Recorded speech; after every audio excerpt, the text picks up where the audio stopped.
north to south, coast to coast. This is the Wells Report. My name is John David Wells. Telephone number is 844-RADIO-US. You know the Fab Four, the squad, if you will. Yesterday, spent some time in front of the amazing mainstream media, the leftist biased mainstream media, and I was listening to this. I don't know what to call it. This unbelievably inaccurate foolishness being spewed by these women, and I realized that there was far more profanity in it than I thought. I really wanted to play that this hour, but I don't think I can because I don't think it's fit for airplay. I'm not sure exactly whether it is or isn't. I'm going to continue working on it. If I can clean this thing up, if I can clean this thing up, I'll try to play some of it for you. But I don't know whether you want to hear any of it because there are no facts in it, at least as far as I know. There's a whole bunch of profanity in it, as far as I know, and actually have just heard. I've actually spent some time bleeping it. I mean, it's like, how do these women accuse people like me of being toxically masculine with mouths like that? All you got to do when it comes to leftists doing anything, all you got to do is just be patient. They're going to step on themselves at some point or another. Just give them enough time. Anyway, we'll get to that coming up in just a couple of minutes. A couple of other things. Democrat presidential candidates in the news. Let's see. I'm going to save that for later, but this is interesting. This just came in right after we hit the air. You probably remember Kamala Harris bemoaning the influence of the powerful and connected elite. She called on top Justice Department officials to recuse themselves from any matter related to Jeffrey Epstein. She said their former law firm's work on behalf of the financier accused of sexual abuse calls into question the integrity of our legal system. Yeah, that dang Jeffrey Epstein, what a scumbag. I mean, he's just a terrible human being. If everything they say about him is true, they should send him to Mars without a spacesuit. Yeah. I mean, the possibility that people would actually sit in judgment calls into question the integrity of our legal system. Yeah. And then, of course, somebody noticed that Kamala Harris's husband headlined a Chicago fundraiser for her presidential campaign that was hosted by 6 partners of that firm. Yeah, the law firm she's calling out, Kirkland & Ellis, yeah. Yeah, she's a California senator and Democrat presidential candidate, one of several White House hopefuls to blast the handling of the Epstein case when his lawyers negotiated a deal with federal prosecutors allowed him to avoid the possibility of years in prison. But her decision to move ahead with the fundraiser hosted by the same law firm I mean, this is just plain, there's a difference between integrity and really good political contributions. And you've got to be able to tell the difference. That's why she's smarter than you and not. See what else is going on. I wanted to, like I said, I wanted to talk about the progressive Foolenheimers, but I don't know that I'm going to be able to do this. Al Green, I referred to this earlier in this particular show. Politico, Kyle Cheney, is reporting that a Democrat lawmaker says he's going to force a vote on articles of impeachment against President Trump by next week. It's a dramatic step that could force the Democrat-led House to consider the measure for the first time, even over the objection of Speaker Nancy Pelosi. And speaking of Nancy Pelosi under fire, this just happened. You know that censure proclamation they're trying to put together to condemn President Trump's supposedly racist comments? Apparently, there's a problem in the House of Representatives. Escalating tensions on Capitol Hill erupted into a contentious floor fight. This from Fox News, specifically Greg Ray. Escalating tensions on Capitol Hill erupted into a contentious floor fight in the House of Representatives as House Speaker Nancy Pelosi spoke in favor of a proposed resolution condemning racist comments by President Trump, even as Republican leaders stood steadfast behind the president. Nancy Pelosi's remarks turned personal. Georgia Republican Representative Doug Collins immediately rose to challenge her and demand that her words be taken down. This, if you know anything about House rules, is extraordinary. It's the first of its kind by a member of Congress and a Speaker of the House in decades. The outcome could result in Pelosi being barred from speaking on the floor for the remainder of the day. There is no place anywhere for the president's words, which are not only divisive but dangerous, have legitimized and increased fear and hatred of new Americans and people of color. It's so sad because you would think there would be a day that would be given, we would universally in this body just say, of course, of course. Pelosi continued, her voice rising. There's no excuse for any response to those words but a swift and strong unified condemnation. Every single member of the institution, Democrat and Republican, should join us in condemning the president's racist tweets. To do anything less would be a shocking rejection of our values, a shameful abdication of our oath of office. To protect the American people, I urge a unanimous vote and yield back the balance of my time. Then Collins stood and asked if Ms. Pelosi would like to rephrase the comment. Pelosi said, I cleared my remarks with the parliamentarian before I read them. And then Collins said, I request the words be taken down. I make a point of order. The gentlewoman's words are unparliamentary and be taken down. The chair will remind all members, please do not make personality-based comments. The chair, Representative Emanuel Cleaver of Missouri, said. Collins then repeated his request to strike Pelosi's comments. Determining whether Pelosi's comments were out of order could require a vote of the House.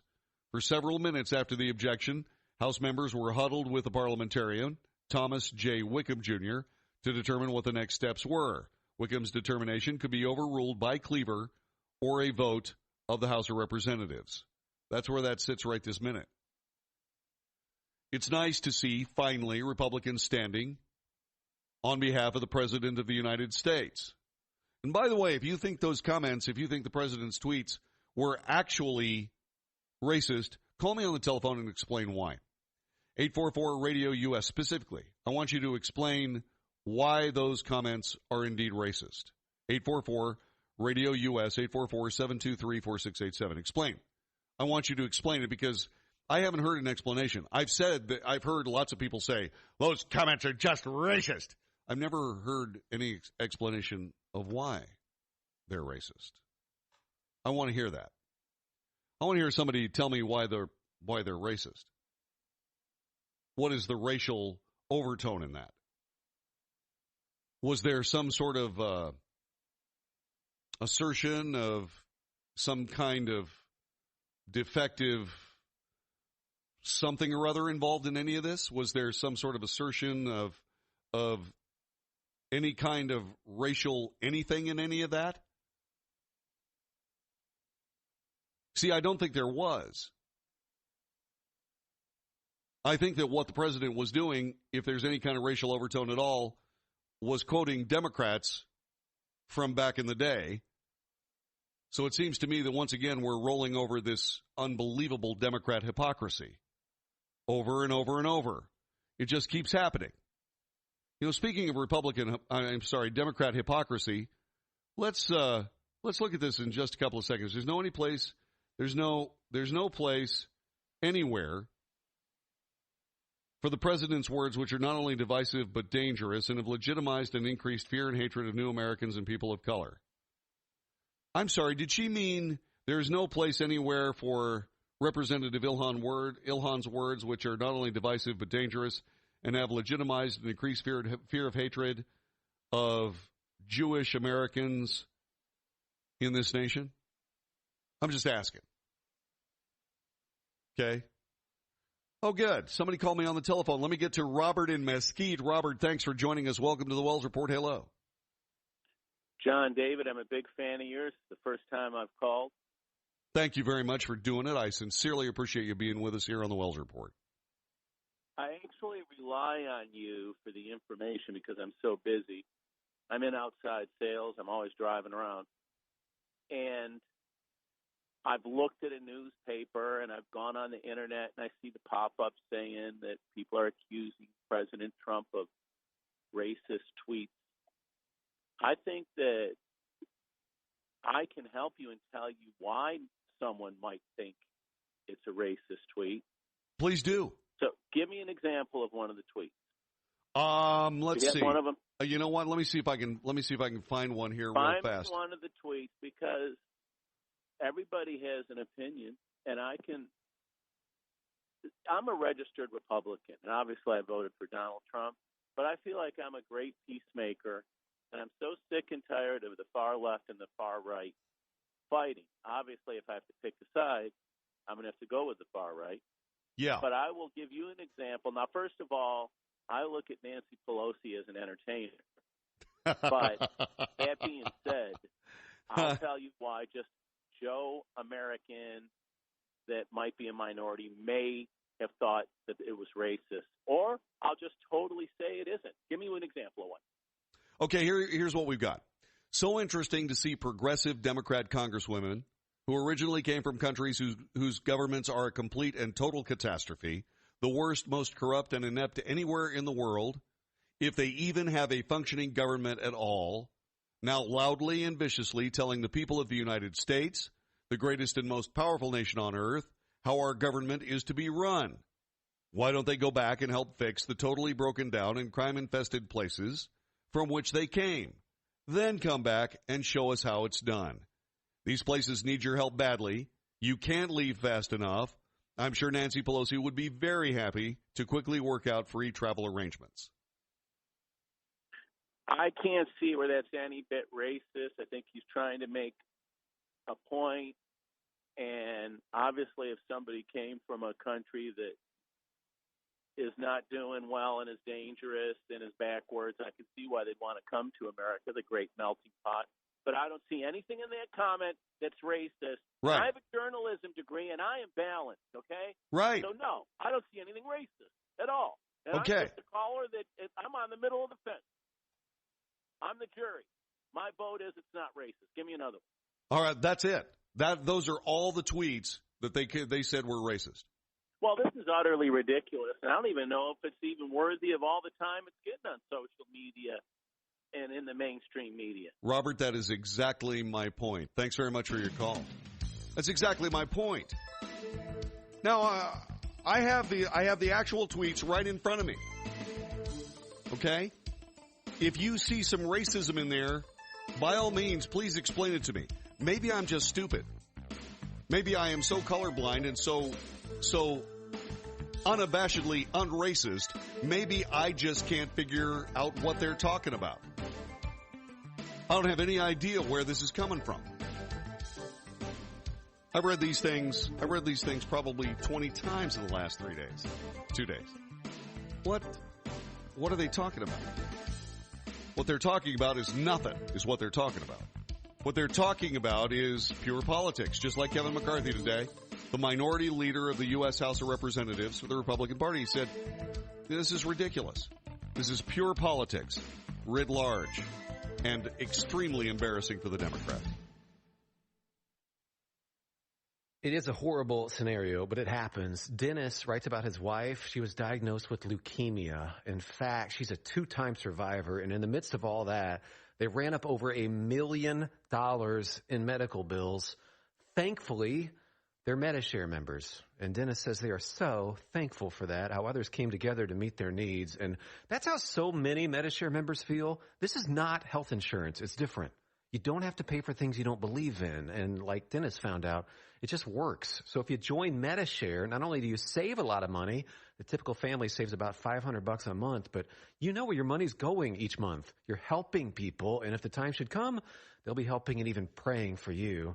So yes, it's different, and as more than 400,000 people now know when it comes to healthcare costs, different is beautiful. Find out more. Call 833-34-BIBLE. That's 833-34-BIBLE. 833-34-BIBLE. If you owe $10,000 or more to the IRS and you cannot afford to make payments to the IRS, you may qualify for the CNC tax program. This is a new program, and if you qualify, you won't make any payments to the IRS while in this program. Once you're accepted into this program, the IRS is forced to stop all harassing collection activities. No threatening phone calls, no wage garnishments, no bank levies, and no more monthly payments to the IRS. Get ready to write this number down. It's the most important number you'll ever need to end your IRS tax nightmare. Call Paramount Tax Relief at 800-547-4804 for a free confidential consultation to find out if you qualify for the CNC tax program. Once you are accepted into the CNC tax program, you won't make any payments to the IRS while in this program. Call Paramount Tax Relief now at 800-547-4804. That's 800-547-4804. Again, 800-547-4804. If you're over the age of 50 and considering buying an annuity in the next 60 days, I have some important news for you. Don't buy an annuity until you understand the pros and cons of annuities. A free book to help you maximize your retirement income from television host and three-time author Josh Melberg has been released. This book reveals little-known truths about annuity strategies in simple-to-understand terms. Grab a pen right now because we are about to offer you this free book that unlocks the 5 little-known secrets we believe baby boomers and seniors should know before buying an annuity. Call 800-985-1813 now, and you'll receive a free copy of Josh Melberg's book, Next Gen Annuity Strategies Revealed. As a bonus, we'll also send you a copy of The #1 Mistakes Retirees Are Making with Their Investments Today, and a free DVD on how you can get up to 33% more income in retirement. Call 800-985-1813 now. Again, that's 800-985-1813. Employees of J.D. Melberg Financial have the appropriate licenses for the products they offer. Does your business spend $500 a month or more on gas and electric bills? Did you know by making a simple free phone call, you can save up to 25% on your bill every month? What could you do with a 25% savings on utility bills every month? Energy deregulation is now available in your state. Making one simple phone call will show you how we can lower your gas and electric bills instantly with no changes to your bill and no enrollment fee. This is a free service. The only thing you'll notice is a lower bill every month. Call U.S. Power and Light right now. Learn how easy it is to lower your utility bills for your business and save money. We promise. So if you spend over $500 a month on your gas and electric bills, please call right now and unleash your savings. 800-941-3381. 800-941-3381. 800-941-3381. That's 800-941-3381.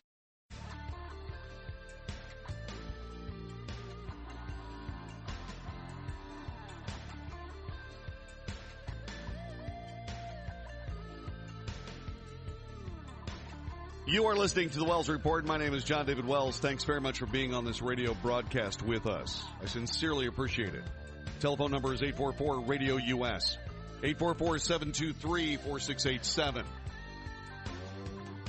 So all this falderall and fiddle-dee-dee over the President of the United States calling it the way he sees it is instructive for a lot of different reasons.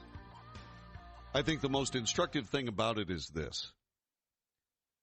The reason that presidents and any other prominent politician stands right in front of you and issues forth with incomprehensible gobbledygook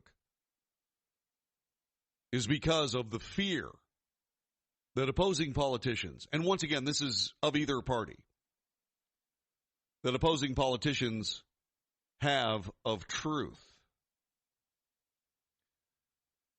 reality. President Trump is not a politician. Politicians of either stripe are trying to crush his presidency in some way, shape, or form. There are certain people in the Democrat Party, not necessarily Democrat Party, but in the Republican Party that are suddenly beginning to realize that the people of the United States are very serious about the fact that they absolutely know now that politics has failed them. And what they're doing right this minute is they are scrambling to try to get on the right side of the issue before the actual truth is absolutely undeniable. Such is the nature of politics. I mean, if you have a lot at stake based on the ideology of the day, the politics of the moment, then you would find yourself in serious compromising positions. But you got to do what you have to do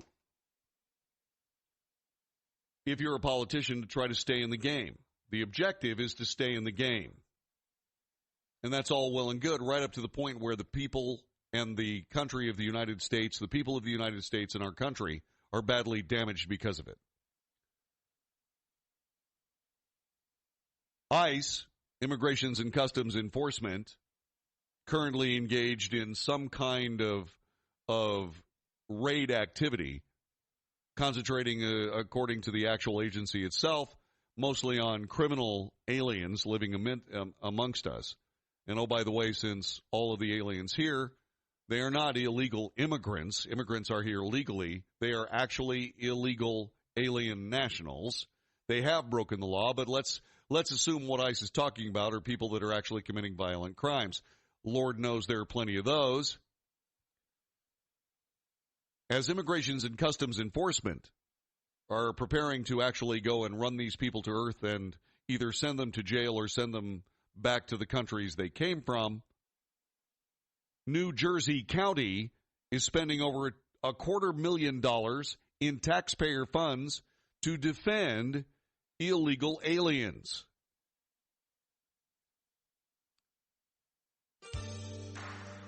$250,000.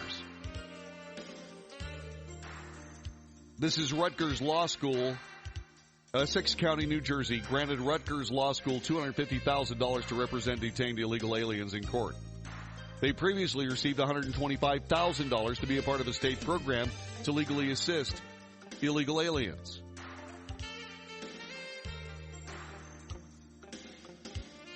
That's misappropriation of public funds.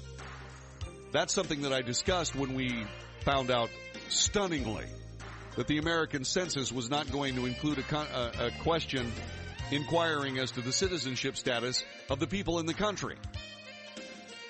That's where all the appropriations are based, and so on and so forth. If they're not based on American citizens, where's that money going? It's going to illegal aliens. That's called misappropriation of public funding. It's a crime. Hi, this is Wayne Allen Root. I have a voice problem. My voice easily gets hoarse. That's a big problem when you're a talk show host. I talk thousands of hours a year on radio and TV. I have to protect my voice. Well, those problems are a thing of the past. My throat is now a workhorse because of My Doctor Suggests all-natural silver lozenges. I pop these lozenges all day long and all show long. Silver has been used historically to destroy bacteria, viruses, and even yeast. Imagine sucking on a lozenge and letting the silver slowly and consistently destroy the cause of mouth, throat, and respiratory problems. Those lozenges work. I'm living proof. They're a miracle for me. Now a more advanced silver formula is available in a liquid gel or lozenge form, and you can get all three in one package and 20% off because War sent you. My Doctor Suggests the name of the company, but Wayne Root doesn't suggest. I urge you to try these remarkable all-natural lozenges today. Call 866-660-9868. That's 866-660-9868, or go to mydoctorsuggest.com/root. Use promo code USA Radio to save 20% off. That's mydoctorsuggest.com/root.